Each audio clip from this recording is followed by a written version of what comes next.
conflict de-escalation techniques.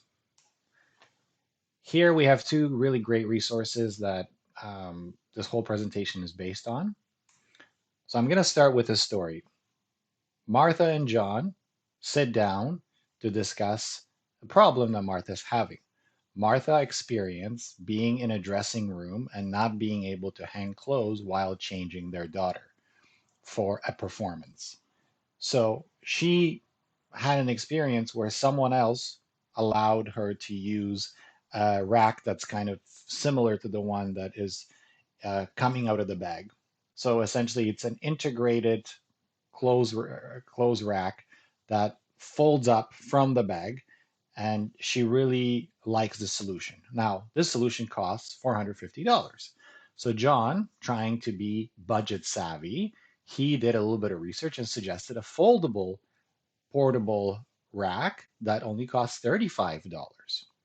Well, at the end of the heated discussion, the long story short is that John's wallet is now $450 lighter, and Martha can now change their daughter in style.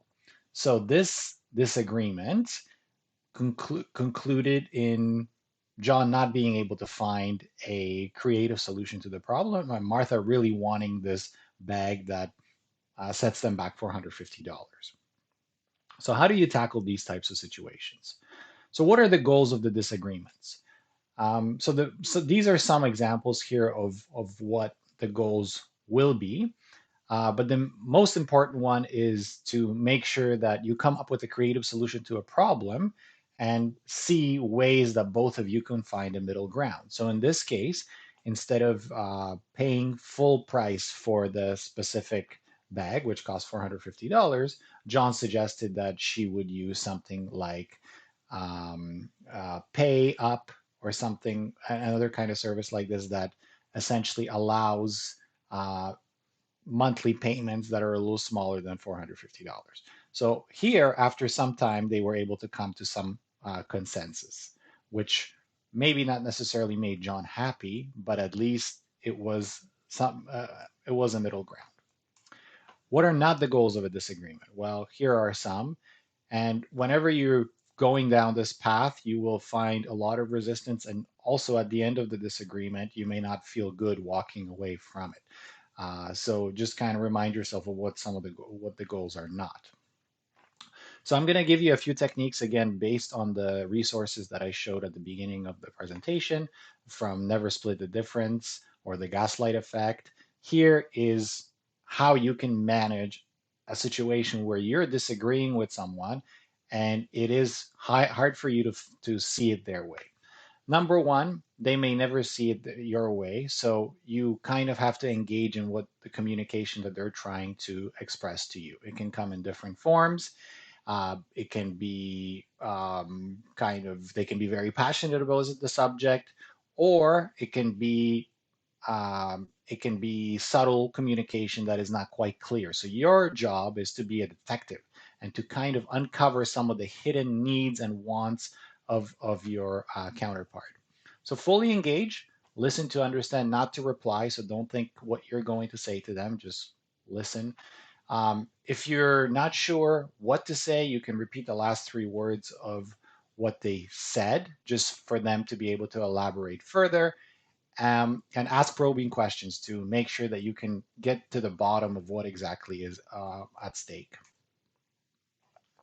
Here's a few other examples and a few other questions that you can ask on how exactly they interpret the situation, what does a creative solution look like to them, how can you find an agreement on the issue, and many other questions that you also find in the resources that I first showed.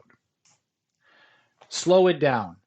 So if someone is very passionate about a topic, you can simply reduce your tone of voice to bring the heat down.